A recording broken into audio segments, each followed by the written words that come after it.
Okay, good afternoon, everybody. welcome here at this important meeting of civil society. It's my privilege and honor to welcome you here this afternoon, and I would just like to thank you for taking the time out to be here at this important meeting. I just want to say sorry to disappoint you. Unfortunately, I'm not the expert on electoral reform, so I won't be speaking on that today. I'm just here to welcome you. But I would like to give a special word of welcome to Rachel Fisher and Muduli Rakavane, who are the experts on electoral reform and who will lead us today at our meeting here. And yeah, we're grateful for the work you are doing, Muduli and Rachel, and for leading us and guiding us and informing us about what the challenges is that lies ahead for us. So thank you very much and welcome. I'm indeed not a person who knows the electoral system well, but I'm a minister of this church. And that is why I'm standing here and welcoming you. I preach here every Sunday, from Sunday to Sunday. And we hope to focus on the values that is associated with God's reign. The values such as love, justice, forgiveness, restitution, reconciliation, grace, and the equality and inherent dignity of every person that is part of God's perfect and beautiful creation. Now, being a minister in this church has also brought me to terms with the way in which our church have not lived up to these exact values we claim to profess Sunday after Sunday for a very big part of our history.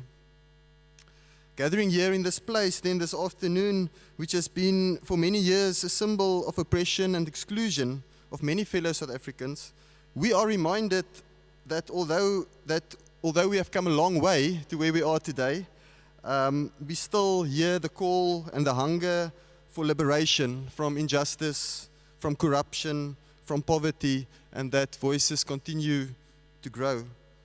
So the Grote Kerk has been part of the Defend Our Democracy campaign since its inception in 2021, when we held our first Western Cape gathering Freedom from Corruption meeting here on the 27th of April 2021.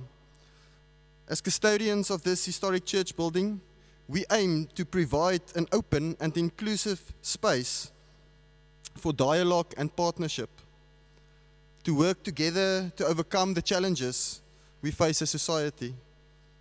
We want this to be a place to remember where we are coming from, but also a place where we can realign in building a more inclusive, equal, and peaceful and just society. So our being in this place of worship together this afternoon reminds me, as we gather here, that true worship of God is seeking justice. That is what God calls us to do in this world. And I have had the opportunity and still have the opportunity to journey with various religious leaders in Cape Town through the Cape Town Interfaith Initiative.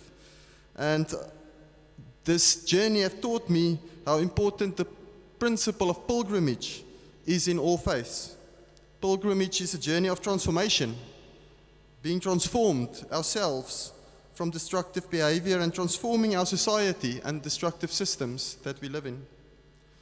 So I see it as that we are, whether we are religious leaders here today, or whether we are NGO leaders or leaders that work in various sectors of civil society, we are all together on a pilgrimage, a journey towards freedom and towards peace for all. Many have gone before us, and we have been given a moment in time to continue to carry this baton of freedom. Here in our country, the struggle for freedom continues. It has come to us via the Freedom Charter and the Constitution and the sacrifices and the suffering of many that has gone before us.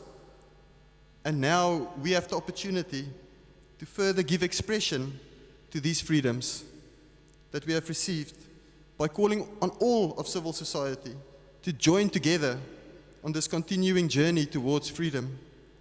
So as representatives of different sectors of civil society gathered here today and also online for those who are watching this live broadcast or the video of it afterwards, as representatives of different civil society sectors, we put our voices together to amplify the call for freedom, to equally and fairly be able to elect any independent candidate with a track record of community service and first-hand knowledge of the challenges faced by our communities to the National Assembly, where they shall lead us to build a more equal and just society.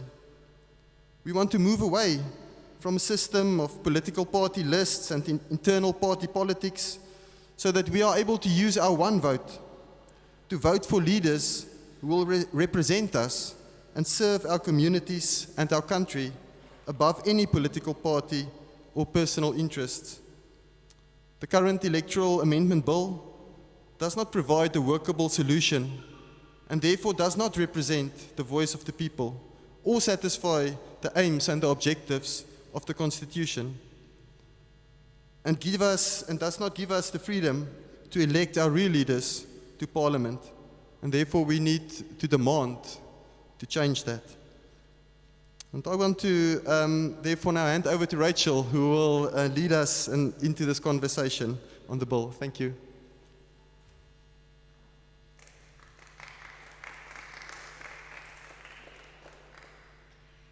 Good morning, everybody. Everybody that's present here, as well as those joining us online. I wish to thank Rian de Villiers, all the attendees, seniors here, representatives of your communities, to be here and welcoming us.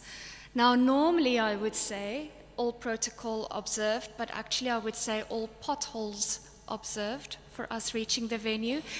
But since this is Cape Town and not Johannesburg, I guess there weren't as many potholes for you to reach this venue.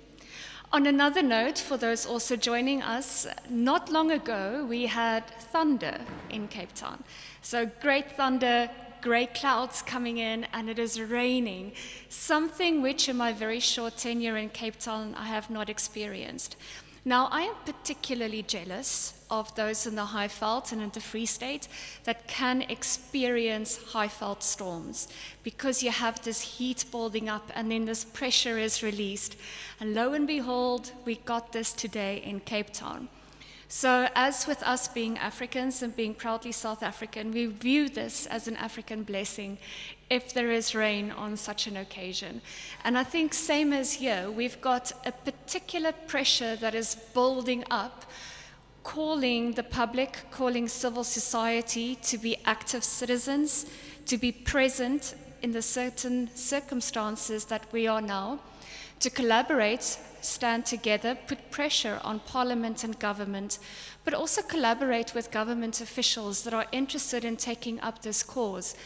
Let us not judge those by the same measure that we do for those that we are critical of in Parliament that might be failing in their oversight of the executive. So as indicated, I'm Rachel Fisher from the organization Undoing Tax Abuse.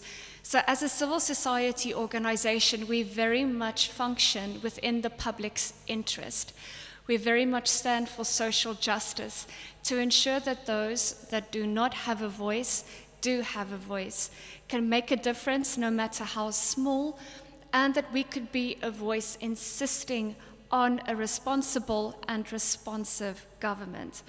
Now, as South Africa, we should be a deliberative democracy, which means we should be able to deliberate on matters that we feel very strongly about. Now, I think everybody here can agree that we have not been given sufficient opportunity to deliberate and have active discourses on one of the most important bills within our democracy. So, as indicated in the numerous articles that have been released, and most recently the one this morning on News 24 by Michael Louis, it was indicated that already back in 1997, a transitional electoral act was agreed upon so that our elections could go forward and take place in our new democracy. 27 years later, we're sitting with the current electoral amendment bill that does not do justice to the original vision that was sought back then. And that is why we want to have this conversation here today. Rightly said, I think an event like this and this topic that we are trying to understand and address warrants many more similar such activities Today we only have an hour, and therefore we view it as an introductory session where we can set the scene, open up a space for citizen dialogue that we on our own, together with other interested parties, can show in practice what a functional, responsible, and responsive civil society can be within a deliberative democracy. Now, as we will indicate very briefly today, and something that I distinguish, are two main concerns within this electoral amendment bill. I call them the content issue, and I also call them the process issue. But of course, we can use other terminology for this. In terms of content, looking at the very complex and complicated terminology and implications of the bill, in brackets, I don't know who has read that bill. If you've read it, have you studied it in detail? And do you understand it? Frankly, I think many of us that have spent so much time on this bill still struggle to understand the complexities. Never mind the mathematical quotas and calculations that go into the seat allocation, troop quotas, hair quotas, etc. That's why I'm leaving it to Mudzuli, so she could figure that out, or at least explain it. But of course, we've got many other representatives, not here today, but like Michael Atkins, that is the expert within working out these quotas. In any case, I like to speak about the process issues, but process issues for me also then comes down to opportunities for public participation and deliberation on this bill. Now, this bill as it stands, if we take a snapshot of this year 2022, started off on the 10th of January when this bill was introduced to the National Assembly. Only by the 21st of January was this bill made available for the public for their consideration and commentary, with the due date being the 23rd of February. So we all had to rush, try to make sense of this, once again, very complex bill, get legal counsel, submit substantial, comprehensive critique that we have identified, constitutional, legal, and practical in nature, and request oral submissions. These took place in the beginning of March, the 1st and 2nd of March, to Parliament, and then it was followed through by a circus of a whirlwind national-wide roadshow by the Portfolio Committee from the 7th to the 23rd of March. Subsequently, they have found they've gotten sufficient input from civil society, and within the meetings, implemented sufficiently within the A-list amended bill that was made available again in September for commentary. Commentary ensued, and now we've got this current version that is with the National Council of Provinces. And this is also why we are here today.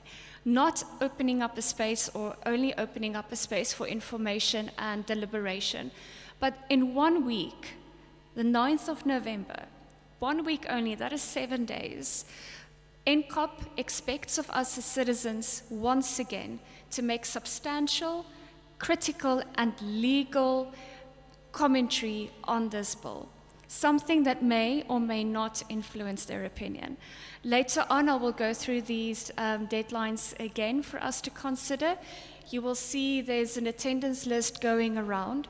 On the attendance lists, it also asks whether you are interested in being part of the petition, endorsing it, yes or no. Please note that even if you are present here and interested, but you don't feel like being involved actively by endorsing, that is perfectly right. That is part of your Section 16 right for freedom of expression, and also to withhold your opinion. But we wish to find practical ways for you to participate within this process, and we will work so collaboratively. And before I go and more further discussion on this critical public participation, I'm going to request Mudzulu Rakavani to please join the stage, and she's going to go through some of the technical complexities of this bill. I see we do have one hand, so perhaps, ma'am, can it wait until we have the question and answer session?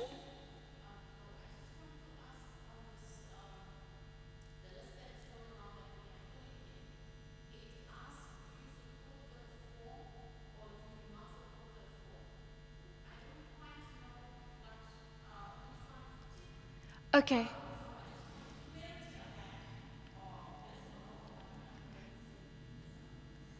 Perfect. Perhaps also for the viewers online, the question was, for the current attendance list that is going around, there's a question asking, do we support or not support this reform as a form of an endorsement? Now, first of all, the aim of this session is to hopefully adequately give you the basic information as to what this may entail. If you agree or disagree with it, you don't need to say you support this call. Same with our viewers. Many of you may be following the organizations here, Defend Our Democracy, Independent Candidates Association, Organization Undoing Tax Abuse. So that question is also applicable to you. Do you endorse this or not? What we have found, ma'am, is that due to the complexity of this bill and our commentary that has to be submitted via email only, not all citizens have access and the ability to submit an informed email and a letter according to the requirements of Parliament. So by this question, do you support, endorse, yes or no, we are going to put measures in place so that we can do so on your behalf. Then we have your name, your details, and we can contact you and submit on your behalf and on behalf of our viewers that are interested. So it's to put a measure in place to represent you on your behalf. I hope that sufficiently addresses your question, but we will get to that later.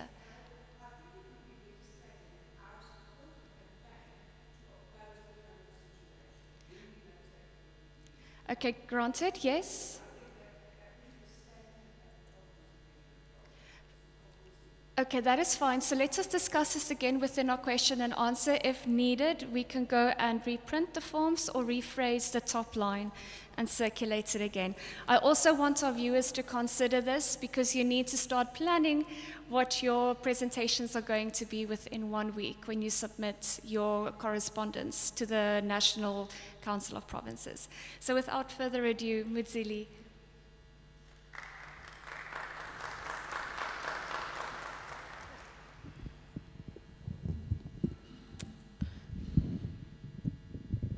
This always happens to me. Okay. Good morning, everyone. It really is a privilege to be here this morning to speak about electoral reform with you. And I say it's a privilege, but it also feels a bit sad that it's actually civil society that's doing this work when there's a constitutional obligation from our legislatures to actually come out into communities such as this and actually explain to you what this bill is about, what are the pros and what are the cons, and actually hear from you. So it is our privilege to take up this work, but it is also unfortunate that the current state of our democracy is that we have legislatures who are not actually interested in informing the public with really, really important information for them to make decisions like whether or not they actually support or reject this bill. But nonetheless, we are here today, and so we are going to do that work. So thank you to Rachel, who has really well set out the scene and laid out the details of how it is that we come to this version of the bill that we're going to discuss today. And before I get into the technical details of what the issues are, I think it's important for me to say two things. One, what I'm sharing with you today is not something that I came up with this morning or like just thought of yesterday and let me come share it with the public.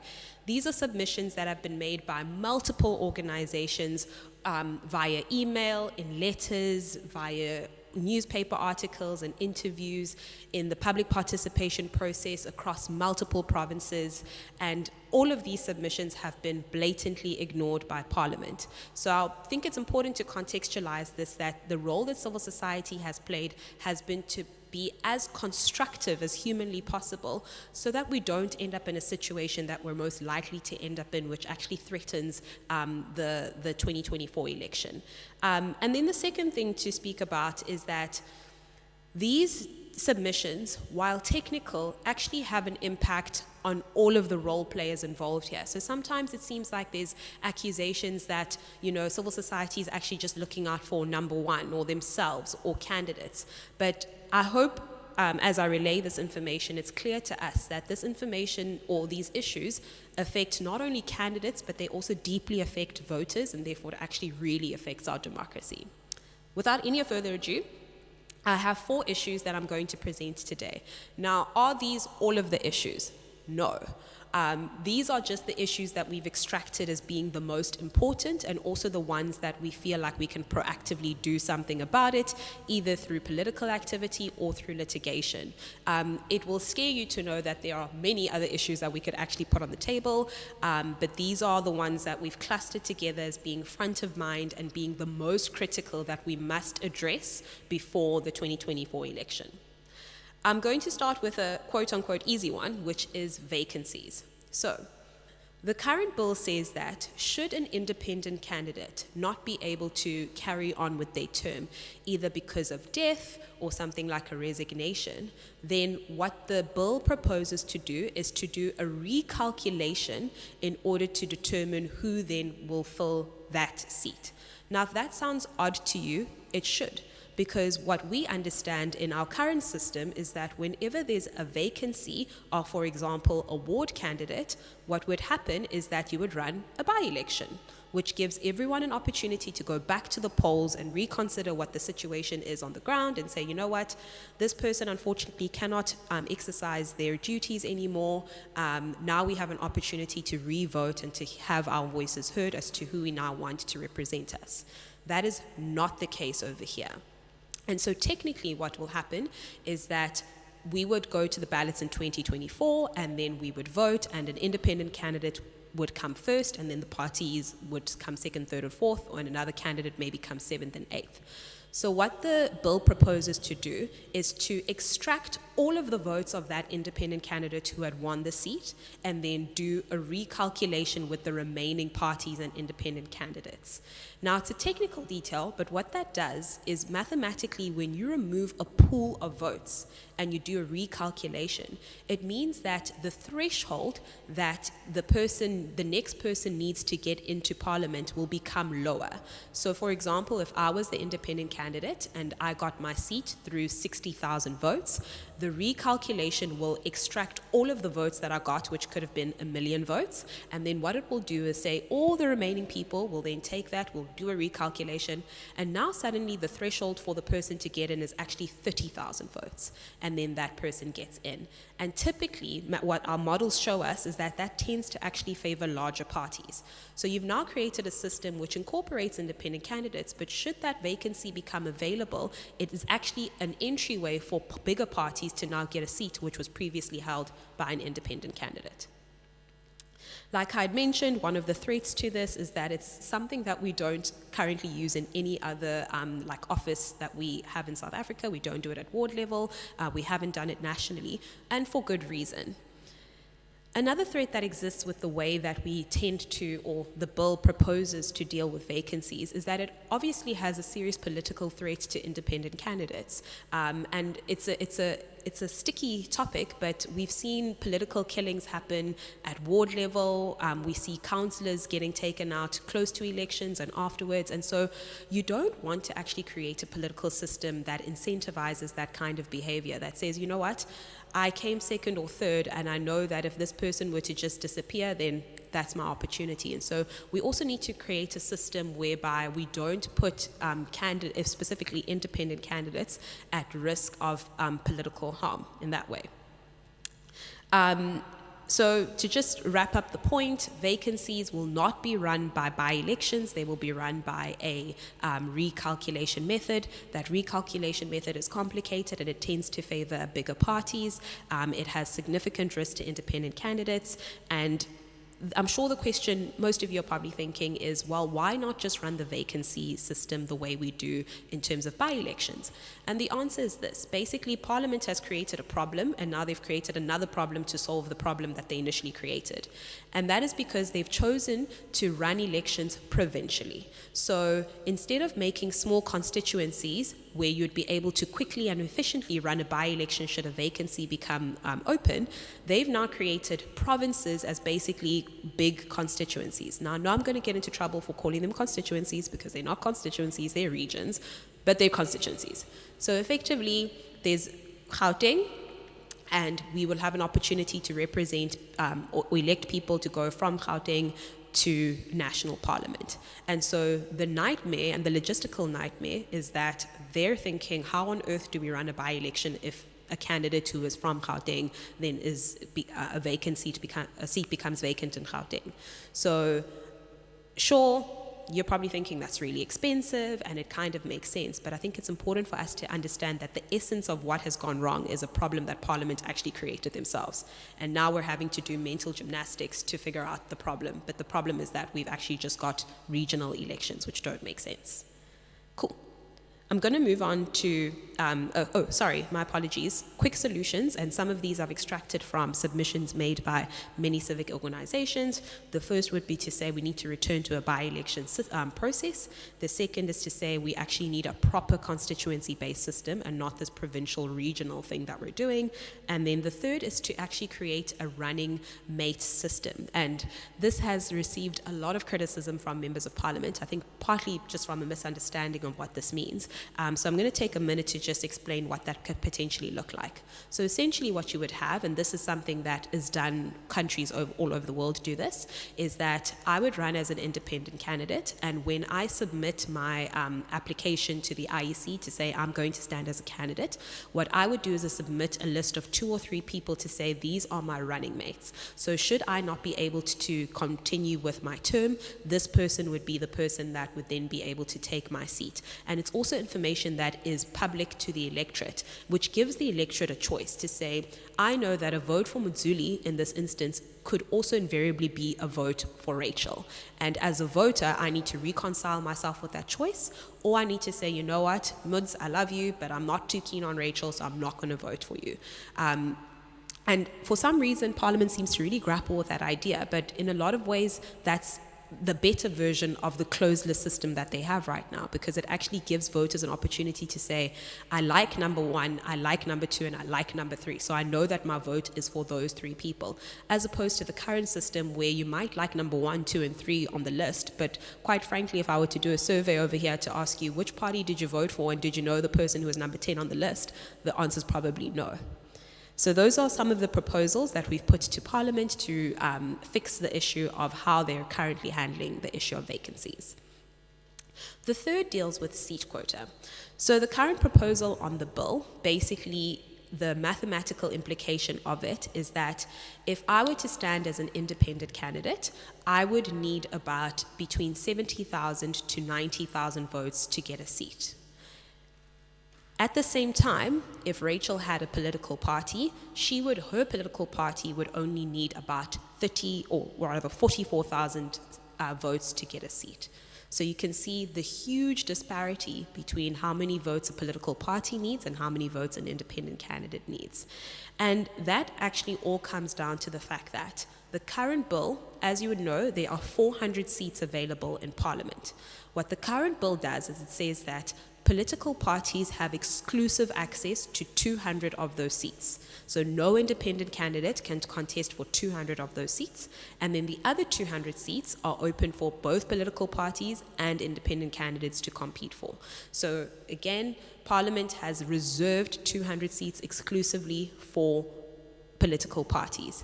And then the consequence of that is that it creates a huge disparity, almost double, as you hear from the figures, of how many votes it would be required for an independent candidate to get a seat and how many votes it would be required for a political party to get a seat. And I'm sure there's lots of red lights going on in your mind right now to say that is inherently unfair. So one of the solutions that have been proposed, not just by civil society in the last 2 years, and as Rachel has said to you, the current electoral system that we have was always envisaged to be temporary. And what tells you this even more is that over the last 20 years, Parliament has commissioned multiple reports on electoral reform, and multiple reports have told Parliament that it's long overdue and we should actually be re-looking at our electoral system. One of those reports, and probably the most famous, comes from the Freddie van Zyl-Slabbert Commission, where it was recommended that the split in terms of vote or the seats should actually be 300 to 100. So the current bill says 200 to 200, and the proposal from Freddie van Zyl-Slabbert, as well as many civic organizations, is to say the split should actually be 300 seats should be available to political parties and independent candidates, and 100 seats should only be reserved for political parties, because that helps with proportionality issues, which we'll get into later. So that's the seat quota, and just to summarize that point, it says that because of the current split of the 200 seats just for political parties versus the 200 seats for political parties and independent candidates, it creates a disparity where independent candidates have to get double the amount of votes in order to get the same single seat as a political party. I'll move on to the next one, which is probably the one that gets the most attention, which is signature requirements. So in order to compete in an election, you have to register at the IEC, and part of that is that you have to submit signatures by registered voters to basically endorse your candidacy and show Parliament, or rather the IEC, that you're a legit candidate who actually has some sort of support, and you're not just going to waste the time and money that it takes them to put your name, your logo, and everything on the ballot. Now, as it stands, for a political party today to register, they would need 1,000 signatures. So again, I would go and I would canvass my community, and I would get 1,000 signatures of people who are, again, registered voters to endorse my candidacy. The current proposal when it comes to independent candidates says that we're going to look at the previous election, the previous national election. We're going to take what the regional seats quota for a vote was, and we're going to times that by 20%, and that's how many signatures an independent candidate should get in order to prove that they are a legitimate candidate. Now, to put that in real figures for you, political parties, 1,000 signature. If this bill were enacted and I wanted to run as an independent candidate, I would be required, depending on which region I was in, to get between 13,000 and 18,000 signatures.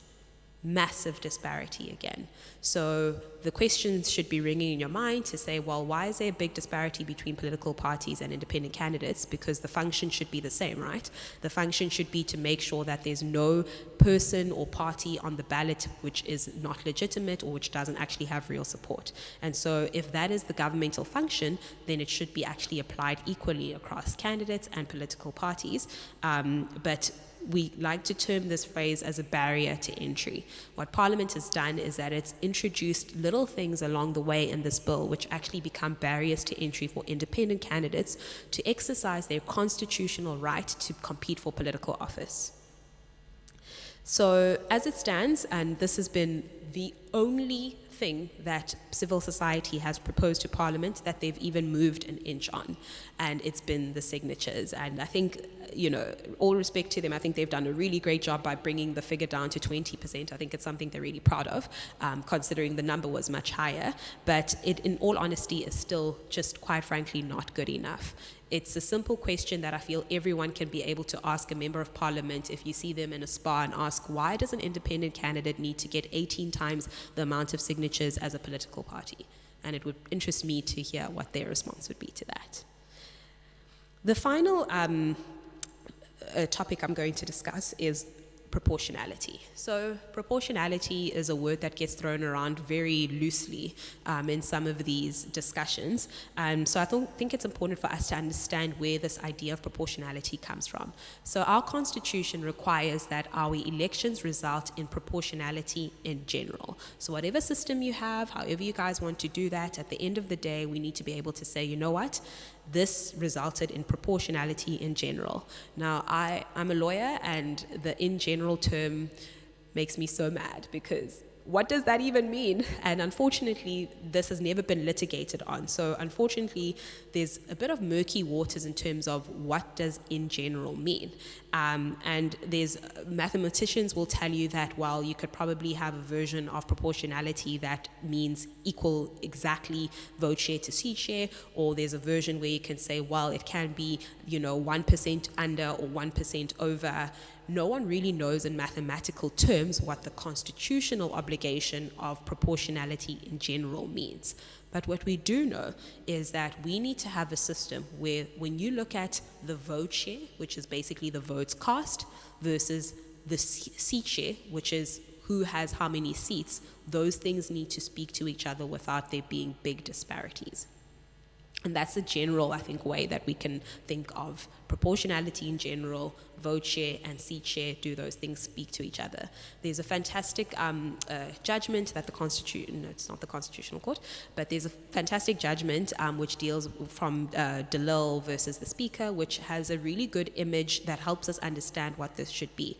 And basically in that judgment, the court says that the votes should ultimately be reflected in what Parliament looks like. So a nice way to put that is the will of the people should ultimately be reflected in what Parliament's composition is like. So if the will of the people is for a certain party to have this much weight, then that should be reflected in how many seats that party gets. So our first issues of proportionality in this bill come with the fact that this bill currently allows for independent candidates to run in multiple regions and on multiple ballots. So let's take a step back.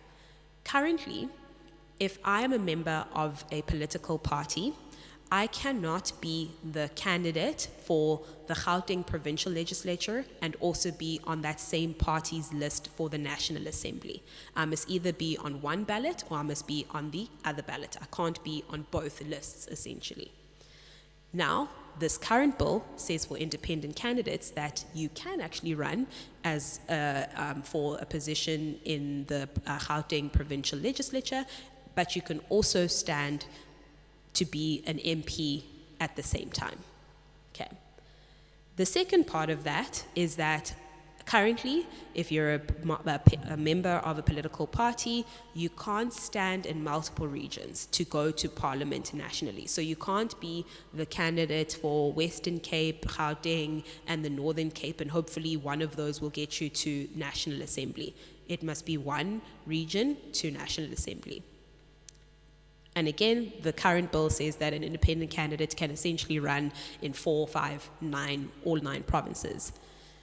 Now, the fact that a decision was made that party members are not allowed to do those two things, but independent candidates can do those two things, should raise some red alarms to you, because there was a very clear objective that was set which didn't allow members of political parties to do that, but suddenly independent candidates can do that. And I think the one about multiple regions is probably the one that really shows the misunderstanding from the committee and Parliament side on understanding equality. So in the initial bill, independent candidates were not allowed to stand in multiple regions, and then complaints about equality were raised, and then the solution was, well, let them just run everywhere, which might have been a noble thought, but it actually has really catastrophic consequences. I'm going to start with the first one. If I ran in Gauteng and in the Western Cape, and I got 1 million votes in Gauteng and 1 million votes in the Western Cape in order to go to national parliament now, and it only required 50,000, I only needed 50,000 votes in the Western Cape to get a seat nationally. I only just needed 50,000. The consequence of that is that the 1 million people that voted for me in Gauteng are left completely unrepresented. Their votes count for nothing. It's a wasted vote. Not only is it a wasted vote, it means that the proportionality of the representatives in Gauteng is also completely now messed up, because now you've had to take 1 million votes out of the pool to do a recalculation, which means that the thresholds in Gauteng are also now lower for all of those other people, because I've now removed all of the independent candidates' vote who didn't actually take the seat in Gauteng. That's with one person. Now imagine there's 10 independent candidates in Gauteng who collectively have 5 million votes towards them. You have now vacuumed 5 million votes from how you should be calculating the composition of the National Assembly. That is a serious problem. Again, it seems to me that the intention was pure to say, well, let's create some sort of equal system where everyone can participate everywhere. But the consequence of that is that you're actually disenfranchising voters, because now those votes go to dust. They go nowhere.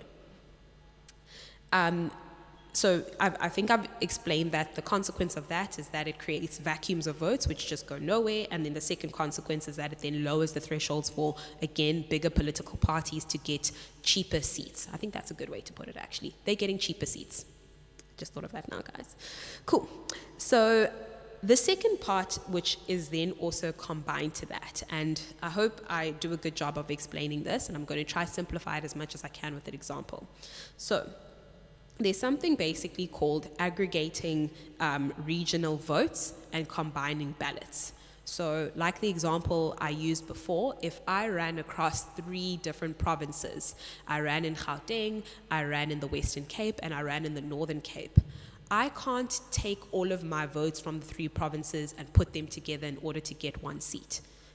As an independent candidate, that is not allowed. But political parties are able to do that. So, for example, if the quota to get a seat was 60,000 votes, and I got 20,000 votes in the Western Cape, 20,000 in Gauteng, and 20,000 in the Northern Cape, if I aggregated those votes, then I would meet the 60,000 threshold and I'd be on my way. I can't do that as an independent candidate. But if I was a political party and I got exactly the same support across 3 provinces, I would be able to aggregate those votes, and then there goes my seat into parliament, which shows you an inherent unfairness about why one person isn't able to aggregate votes, but a political party is able to aggregate votes for exactly the same seat in parliament. The other now is the combining of ballots. So essentially, and I'll start with an example to make this the easiest to understand. You have something called your PR ballot, which is just you tick for your political party, and then they have their list and they figure out who goes into parliament and they make it work.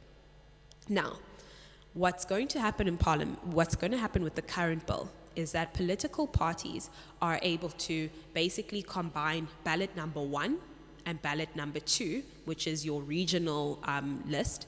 And I'm seeing some blank stares. So what I'm going to do is actually take a step back and explain what the ballots look like. So you would basically have a ballot where you would be able to, or let's actually take a step back and say Parliament is divided into 200 seats, which are direct votes, and then the other one would be your PR ballot. So in Gauteng, you would have 2 ballots. One would be this person from Gauteng is going to the National Assembly, and this party nationally is who I'm voting for. Now, what you'd be able, with the combining of ballots, basically allows for political parties to put those 2 things together, and then all of the votes count basically in one big pool. Now, the consequence of this is simple. If we were to do ballots just purely on the PR ballot system, I'll use the ANC as an example. They would get, based on the last results, they would get 195, or based on like a calculation we've done, they would get 195 seats, just purely on the one ballot, if that's how we were doing our calculation. This bill, which allows now for them to suddenly be able to combine ballots, it actually then gives them a total of 203 seats. It's literally the difference between not having a majority in parliament and having a majority in parliament. And so sometimes these things, we gloss over them because it's just a technicality of calculations, but we don't actually understand that it has a serious consequence in which parties are collecting more seats because of the system that's designed, and what the consequence of the fact that, let's just calculate everything together. It's not just a calculation of everything together. It's the matter between under 50% and over 50%. Just this one technical detail of whether or not we count these 2 ballots together or not. So that is basically where I will park the proportionality issue. But I think the most important thing for us to understand is, number 1, competing in multiple regions, while it sounds like a noble thing to do, disenfranchises voters. It is a bad thing for voters. Number 2, it creates vacuums of votes. Number 3, it lessens the quotas for bigger political parties to benefit on the backs of independent candidates. And then number 3 is the issue of aggregating regional votes, why political parties are able to do it, but independent candidates are not. And then attached to that is the combining of ballots, why it benefits political parties to do that, because it actually increases their seat share compared to what their actual vote share is. So those are the 4 issues. Like I said, those are not all the issues, but these are the ones that we feel we can really drill down on as civil society, and these are probably also the strongest litigation points because they are linked to issues of constitutionality and not just issues of policy, which is another debate for another day. I hope that was relatively clear. Rachel will be facilitating a question and answer session for us to maybe drill down on some of those details. But I think what Rachel said is most important is that this is just one conversation. And so if you didn't get everything, that's totally fine. If you have one thing that you can walk away with in your mind that you're able to convince your friend about today, then I feel like we've been successful. And then I would encourage you to keep attending these forums, keep going online, follow the necessary organization so that you can also be more empowered to understand what the issues are. And then questions such as, do I support or do I reject, become easier to answer as you understand the substance of the bill. Cool.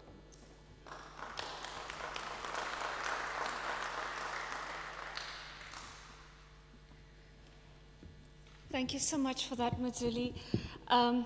It's technical, isn't it? So I think the weight of the implications and where we are now definitely has sunk in, and I'm quite sure it has sunk in before, and that is why you are here and why we have people also viewing online. One of the other questions that certainly come to mind is what now? Unless the weight of what is happening is enough that you want to run away, although you have all this weight on you. But yes, it is very daunting. So how do we go forward? You are all representatives and part of your communities. So what do we take from this? Let us first of all consider the timelines once again. Now, in 1 week, we've got the deadline for the National Council of Province to make the email submissions on our opinion of the content of the bill. Do we agree or don't we agree? Unfortunately, due to the nature of this bill being classified as a Section 75 type of bill, this means that whether or not the National Council of Provinces recommend changes to this bill, National Assembly is not mandated to approve those. So they can accept it as is and forward it to the President for his consideration and sign off. Now, Concord, already back in June 2020, when they said that these sections need to be updated, that there are errors in constitutionality of the bill, gave the deadline for June. This was extended for December. So that deadline for this bill to be approved is the 10th of December. That's 5 weeks, if we think about it. So the submissions are next week. That gives NCOP about 2 weeks for deliberation. Then it goes to National Assembly, they decide, then it goes to the President. So what can we do to stop this almost inadvertent flood that is going to hit us? Now, we're basically stuck between a rock and a hard place because whatever is going to happen, civil society and citizens are going to have a problem with it. If the bill is accepted in its current form, as have been indicated here, we have issues with this, so we will have to counter it with legal actions. If the President sends it back, well then of course, it's in defiance of the Constitutional Court. So what's going to happen? And bear in mind that in less than 2 years, we are within our next national elections and provincial elections. That's 2024. So we also have a longer term plan that we need to keep in mind. So first of all, I would ask you, please don't run away. If you want to run away, rather run towards. Run towards, back to your communities. Speak to them about this. Because you know what? We are the bosses, if you think about it, right? The public servants are rightly called public servants. They ought to serve us. I don't think they've got this idea they ought to be serving us, right? So we need to remind ourselves, we're the taxpayers. We're the public. We are the ones that are voting you, and we need to take back that power. And as Nelson Mandela indicated, that education is power. So don't run away, run towards, okay?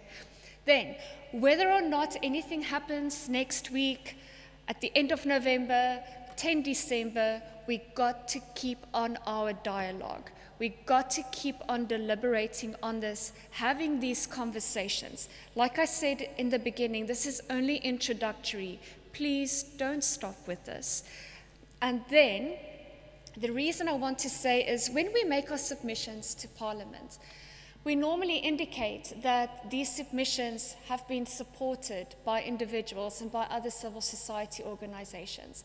And we also tend to read, we definitely read the reports that are presented to the Portfolio Committee, and they acknowledge the submissions made by the organizations and how many people have signed, approved, supported it. So that is definitely one way. If we can show in numbers civil society's opinion on this, they cannot ignore us. Why? We're the boss, okay? We need to remind them that we've put them in this position. So I'm bearing in mind that we've got time, very limited time. I've given some ideas for what we go and do forward, but perhaps I do want to give an opportunity for some of these in attendance, if you would like to pose a question. Perhaps if you would like to come to the front and raise your question, this is something we really want to take in consideration. I see a very firm nod.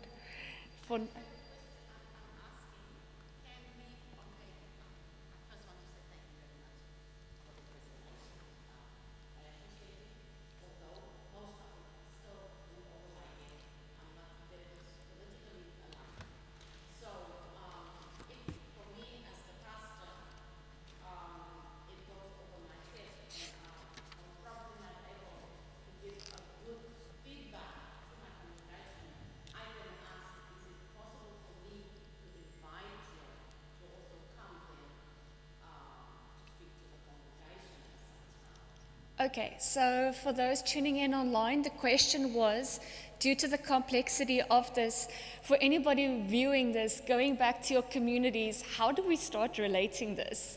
I mean, I'm trying to keep track of what Muzili had said. So, and then the question was, can they invite us to come and speak? Yes, please. It would be an honor to come and attend. If we cannot, we do have a coalition of CSOs, and we will avail ourselves. If that is not possible, we will try our best to send pre-recording. Many of these entities are working on education pamphlets, and this we will also make available. We've got research reports, we've got leaflets going out. Essentially, see it as a toolkit that we're trying to put together, and be irritating. You know, if we don't respond soon enough, we need to be insistent. Or let us be consistently insistent. Any other questions? Anybody here convinced you want to continue with this process? I'm taking the laughs as yeses. Ma'am, your hand.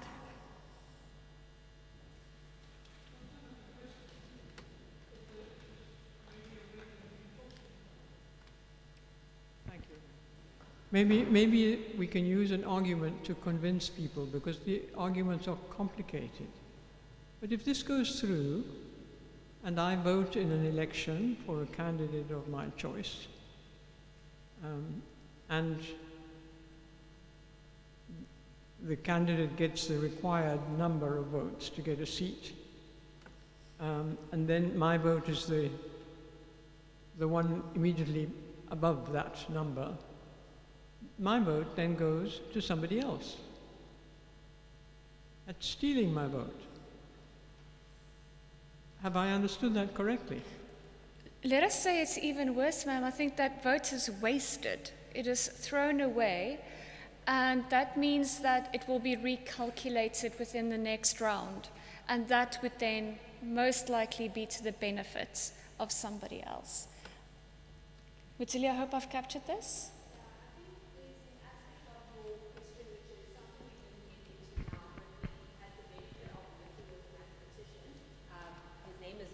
Atkins, and what he's also shown us is that in certain instances your vote is actually counting toward a political party that you didn't vote for. You can almost split your vote into quarters, and your vote for an independent candidate based on the calculations can literally be broken up into 4 quarters, 1 quarter going to the ANC or 2 quarters going to the ANC depending on how big they are. 2 quarters, is that right? Half, yeah. sorry guys, half going towards the ANC, a quarter going towards the DA, a quarter going towards the EFF if they're still the third biggest party at the time. So an element of your question is actually really insightful, because beyond the general understanding of what we have of wasted votes and vacuums, there's also a very serious element of recalculations actually being taken of your vote and split towards other political parties, which is a travesty. Yeah. Michael?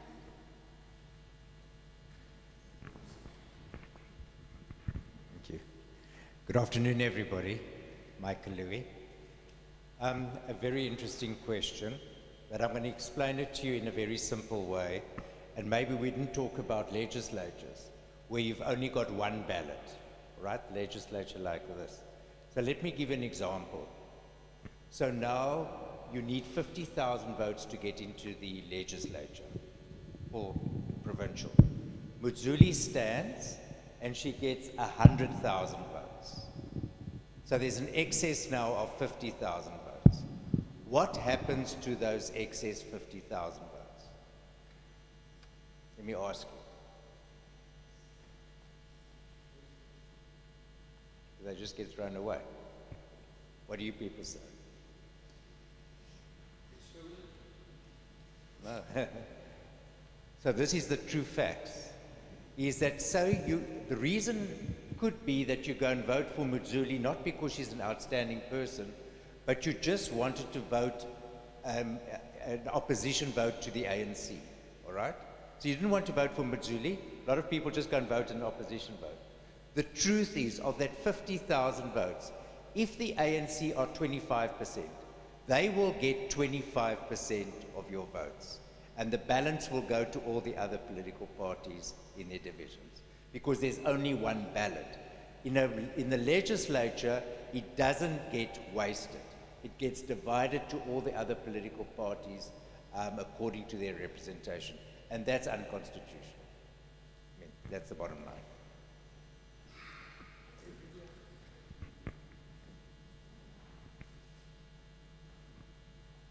Do we have any other questions?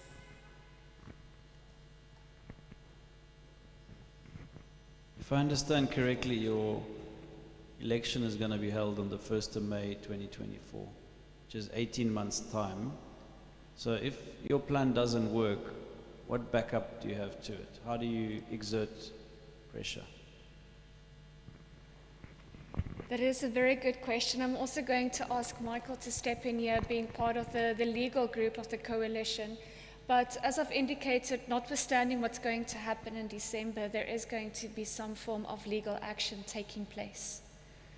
As a backup plan, inadvertently and unfortunately, much of this pressure is being placed on the IEC, and they are waiting with bated breath because they need at least 18 months in order to prepare for this. So a lot of the burden is also being placed on them.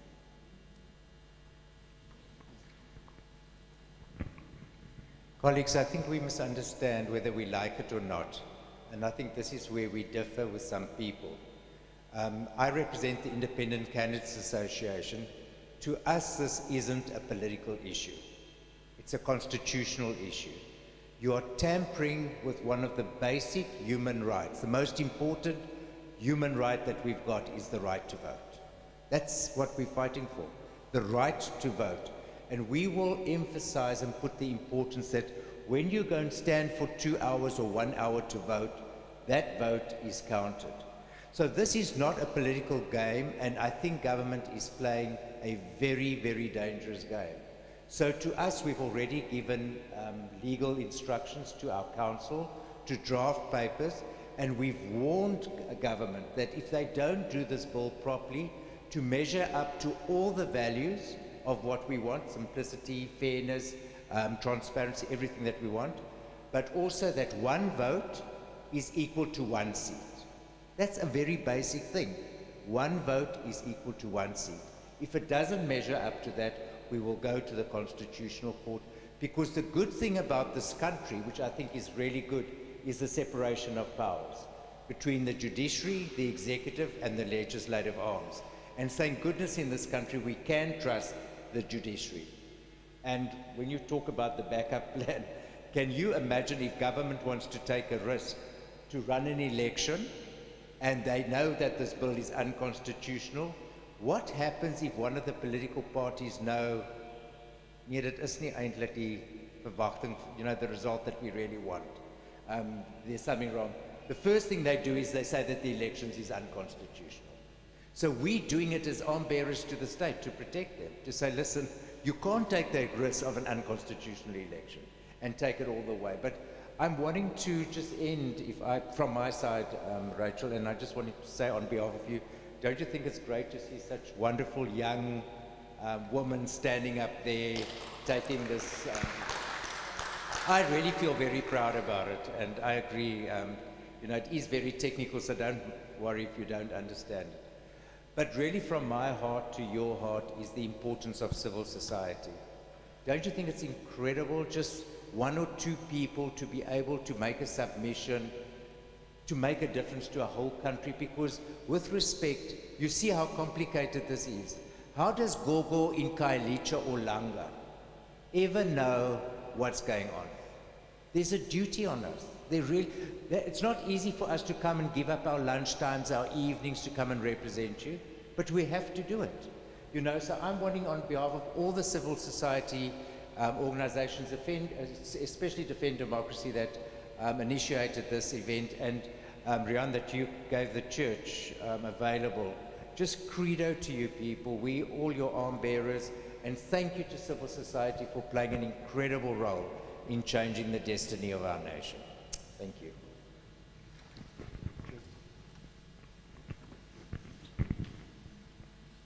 Rachel, ek wil ook nog iets sê. Sheikh. Rachel, thanks. I think it's important to say that the Constitutional Court is a remedy, but also we as voters also have to do something. And I think DOD, we discussed it, and then there was a feeling that we should have a march to Parliament on the 9th of November to express our views. And I think between now and the 9th that we should be able to mobilize people. One, I like the idea of us running workshops at the church, and there are different mosques and other organizations here. I think we've also done 2 radio interviews, and there are a number of other radio stations that we could also address. But as long as we then mobilize towards the 9th, and it's most probably convenient if we meet here on the 9th and then march to Parliament again. But the important thing is that we're needing to spread the word and get as many people to come to the event. So we as voters and civil society needs to stand up. And of course, the Constitutional Court is our last action. But we should involve as many people as possible and spread the word. That's the most important thing for me.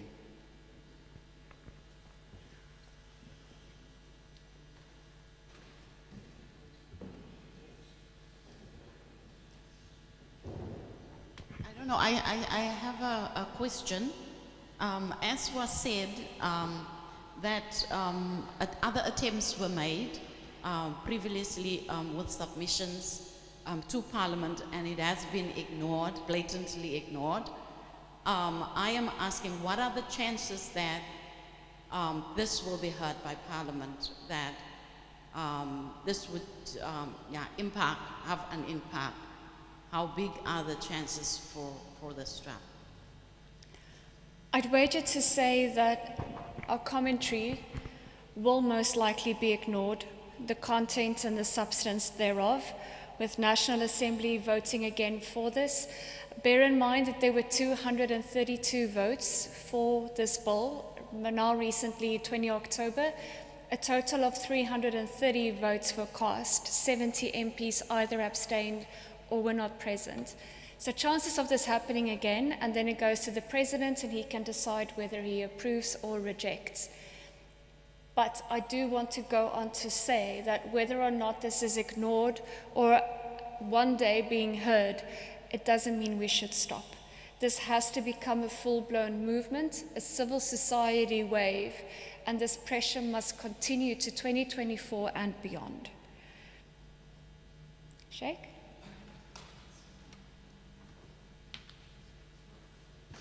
I don't read. So good afternoon, everyone. And I think I've been asked to do a close. So I am equally just enthralled, as Michael had indicated, by the young people who is taking this kind of lead. And as our pastor had said, a lot of the stuff going over the head. But I think in there lies also a challenge in the way in which we are able to transform the information into accessible information. So that it is accessible to the ordinary person in the street and the way in which it is presented. I think that is critical for us. It allows pastor, it allows myself as a person who somehow ascends a pulpit in different mosques on a Friday to share that information with a congregation. But obviously I'm not going to be able to do the mathematician stuff. So I think that is critical for us. Democracy is actually corruption if there's no accountability. Without accountability, democracy is corruption. Because power corrupts, and absolute power corrupts absolutely, and that is what happens when we as citizens do not fulfill our roles to hold those in power to account. You say they are servants, but they're in power and we are apathetic. And so when that happens, democracy will fail. It is being taunted in a lot of analyses how this country may be going down the route of a failed state. And so God forbid. But this is also, we're in the house of God, and so this is also the law of God, that if you do not hold one another to account, corruption will spread.